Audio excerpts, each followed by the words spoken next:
Hello everyone, welcome to this video. So guys, क्या 12th standard के बाद आप लॉ डिग्री परस्यू करना चाहते हो और देश के top law schools that is national law universities में से अगर पढ़ाई करना चाहते हो तो उसके लिए आपको क्लैट एग्जाम जो है ये देनी पड़ेगी।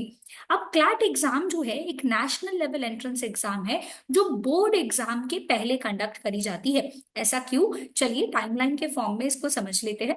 तो देखो, आपका जो 12th का बोर्ड्स है ये फेब मंथ में होता है और यूजुअली मार्च तक आपका बोर्ड्स का एग्जाम खत्म हो जाता है। तो पहले कैसा होता था, आफ्टर बोर्ड्स जून में क्लैट का एग्जाम हुआ करता था। फिर ये जून की एग्जाम कैंसिल करके अब क्लैट एग्जाम जो है ये कब हो रहा है? दिसंबर मंथ में हो रहा है। That is before your board exam आपको इस national level law entrance exam के लिए अपियर करना होगा। और ये एग्जाम जब आप अपियर करोगे तब आप क्या करोगे, यहाँ पे प्री एग्जाम अपियर कर रहे हो। जैसे एग्जाम्पल ले लीजिए कि दिसंबर 2025 में आप क्लैट 2026 का पेपर जो है ये अपियर करोगे। ऐसा क्यों? क्योंकि आपका एकेडमिक ईयर जो है ये कब से स्टार्ट होगा? 2026 से स्टार्ट होगा। बट आपकी एग्जाम जो है ये जल्दी कंडक्ट हो रही है, दैट इज 2025 में दिसंबर मंथ में। तो हम अपनी इस एंट्रेंस एग्जाम की तैयारी कैसे कर सकते हैं बोर्ड एग्जाम के साथ साथ? क्योंकि क्लैट एग्जाम के साथ साथ बोर्ड जो है वो भी तुरंत आ जाता है। तो कैसे मैनेज करना है हमारी पढ़ाई को, चलिए देखते हैं इस वीडियो में। तो सबसे पहला इंपॉर्टेंट स्टेप होता है कि हमें सही वक्त पे अपनी एंट्रेंस एग्जाम की प्रिपरेशन स्टार्ट करनी होती है।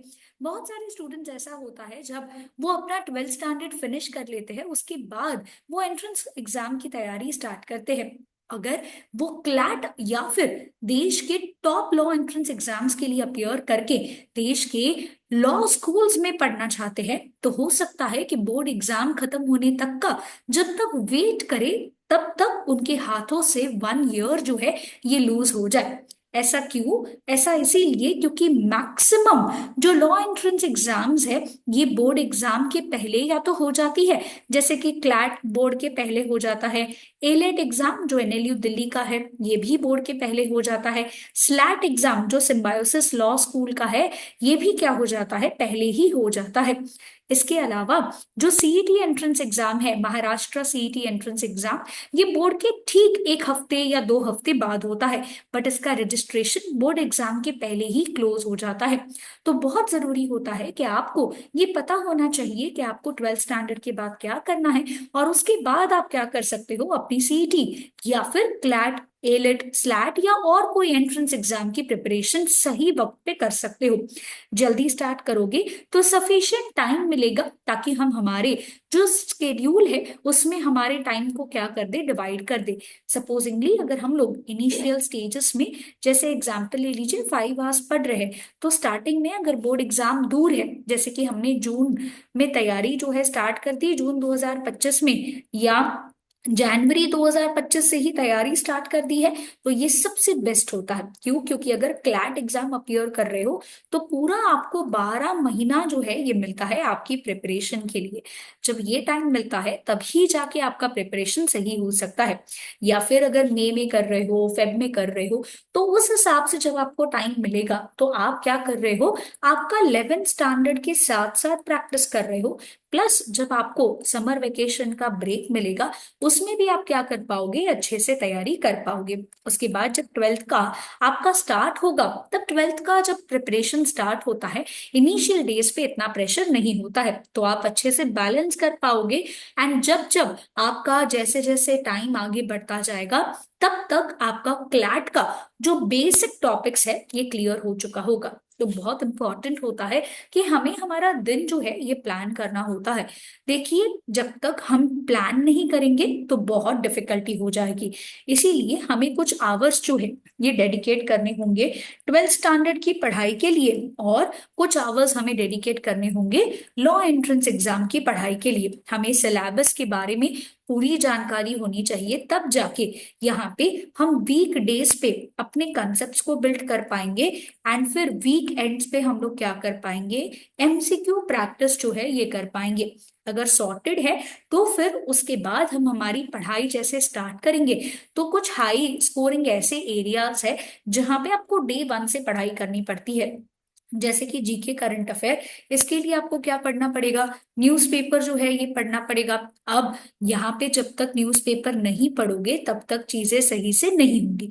तो कुछ सेक्शंस है जो आपको डेली प्रैक्टिस करने होंगे, जैसे कि current affairs, English, logical reasoning, ये डेली प्रैक्टिस करने से आपका स्पीड जो है ये बढ़ेगा। और इस एग्जाम में एक्यूरेसी जो है ये बहुत ज्यादा इंपॉर्टेंट होती है, बिकॉज इस एंट्रेंस एग्जाम में क्या है, नेगेटिव मार्किंग भी होता है। और कुछ सेक्शंस जिसमें आपको क्या बिल्ड करना होगा, पहले कंसेप्ट बिल्ड करना होगा, जैसे कि लीगल, जहां पे आपको constitution of India, contract law, उसके अलावा टॉर्ट्स हो गया, क्रिमिनल लॉ, फैमिली लॉ, उसके अलावा we can say intellectual property rights, Indian evidence act हो गया, न्यू क्रिमिनल लॉज हो गए, एटसेट्रा, जैसे बड़े बड़े टॉपिक कवर करने होंगे।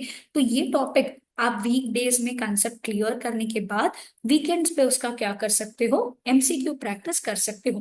रिमेंबर, यहाँ पे इस पेपर में, क्लैट के पेपर में, हमें 120 क्वेश्चंस जो है 120 मिनट्स में क्या करने हैं, सॉल्व करने हैं। ट्रस्ट मी, ये पूरा पेपर सॉल्व करना बहुत डिफिकल्ट है, क्योंकि पूरा पेपर हमारा आरसी बेस्ड होता है। तो अगर हमारी रीडिंग स्पीड जो है ये अच्छी नहीं है, तो फिर क्या होगा, हमारा पूरा पेपर सॉल्व ही नहीं हो सकता। इनफैक्ट सॉल्विंग के वक्त हमें क्या आ सकती है, डिफिकल्टी आ सकती है वर्ड्स को अंडरस्टैंड करने में, क्योंकि ये जो आरसी है, ये आरसी अलग अलग न्यूज़पेपर से पूछे जाते हैं, अलग अलग मैगजीन से आते हैं। वी कैन ऑल्सो से कि काफी सारे आर्टिकल्स में से पूछे जाते हैं, एडिटोरियल्स में से पूछे जाते हैं।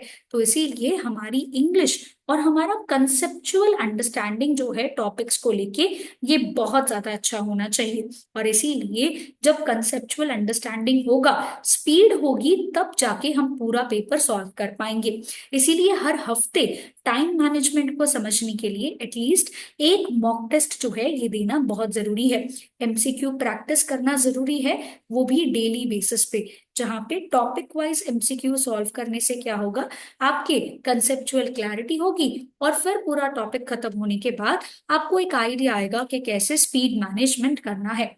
नेक्स्ट इंपॉर्टेंट होता है कि हमें बोर्ड प्रेप का इस्तेमाल करना होगा। यहाँ पे कैसे बोर्ड प्रेप का इस्तेमाल कर सकते हैं, कि आपका जो ट्वेल्थ में सब्जेक्ट्स है, ठीक है, कुछ सब्जेक्ट्स ऐसे हैं जो सेम होते हैं। टेक एन एग्जाम्पल, इंग्लिश जो है ये आपको ट्वेल्थ में भी होता है, तो इससे स्ट्रेंथन करिए, दोनों की प्रिपरेशन साथ साथ करिए। जो कॉमन सब्जेक्ट्स है, जो कॉमन टॉपिक्स है, साथ में प्रिपेयर करने से क्या होगा, अच्छे से आपका बैलेंस आउट भी हो जाएगा। और कंसिस्टेंट रहना होगा। अगर मान के चलो, सिंपल एग्जांपल ले लो, कि कोई स्टूडेंट ऐसा है जो जनवरी फरवरी बहुत अच्छे से पढ़ा, फिर मार्च से लेके जून जो है उसने ठीक ठाक पढ़ा, जब मन किया तब पढ़ाई की, नहीं की। उसके बाद उसका कॉलेज जो है स्टार्ट हो गया, एंड फिर वो वापस थोड़ा बहुत पढ़ रहा है। फिर एग्जाम जब पास में आ गई अक्टूबर और नवंबर मंथ में, वापस वो उसका स्विच ऑन मोड जो है वो हो जाता है, पूरा एग्जामिनेशन डेडिकेटेड। बट अब क्या वो यहाँ पे अचीव कर पाएगा, नहीं, क्योंकि उसका मैक्सिमम पीरियड जो है ये कहाँ गया है, ब्रेक में गया है। तो बहुत इंपॉर्टेंट है, हमें हमेशा कंसिस्टेंट रहना होगा हमारी प्रिपरेशन में। हमें ये इंश्योर करना होगा कि प्रिपरेशन करते वक्त हम लोग हर रोज जो है क्या कर रहे हैं, एक तो न्यूज़पेपर पढ़ रहे हैं, दूसरा एमसीक्यू प्रैक्टिस कर रहे हैं, तीसरा हमारी कंसेप्ट्स क्या होने चाहिए, क्लियर होने चाहिए। नेक्स्ट हमें मेक श्योर करना है कि हम एक रूटीन बना ले, एक हैबिट बना ले। हैबिट किसका, द हिंदू या फिर द इंडियन एक्सप्रेस आप न्यूज़पेपर रेफर कर सकते हो। एंड बी एडुकेयर का जो वीकली करंट अफेयर वीडियो है, ये आपको जरूर देखना है। तो अगर आपने चैनल सब्सक्राइब नहीं किया है तो कर लीजिए। एंड मेक श्योर करिए शॉर्ट ब्रेक्स वाइजली यूज करिए। जब भी ट्वेल्थ बोर्ड का प्रिपरेशन कर रहे हो, समर ब्रेक मिलेगा या फिर अगर स्कूल में छुट्टी है या कहीं पे भी कोई भी वेकेशन है, वाइजली यूज करके क्या करो, क्वेश्चंस ज्यादा से ज्यादा प्रैक्टिस करो, और करंट अफेयर्स की क्या बनाते रहो, समरी बनाते रहो।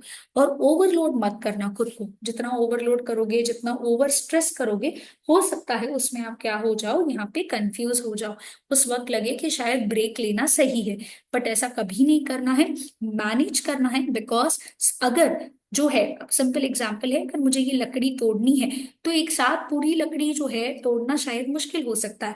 बट मैंने इसको एक ही बार बीच में से ब्रेक कर दिया, अब मैं इसको छोटे छोटे टुकड़ों में ब्रेक कर सकती हूँ। क्यों, क्योंकि अब मैंने उसे क्या कर दिया, मैनेजेबल जो है ये बना लिया। तो सिंपली आपको भी क्या करना है, मैनेजेबल गोल्स क्रिएट करने हैं ताकि बर्नआउट ना हो। किसी भी तरीके का अगर डाउट आ रहा है तो नीचे कमेंट बॉक्स में मेंशन करिए और फटाफट से अपनी क्लैट की प्रिपरेशन जो है ये स्टार्ट कर दीजिए। हमारी offline coaching centres Dombivli Ghatkopar and Dadar में सिचुएटेड है। You can contact us on this number for more information, या फिर नीचे कमेंट बॉक्स में मेंशन कर सकते हो।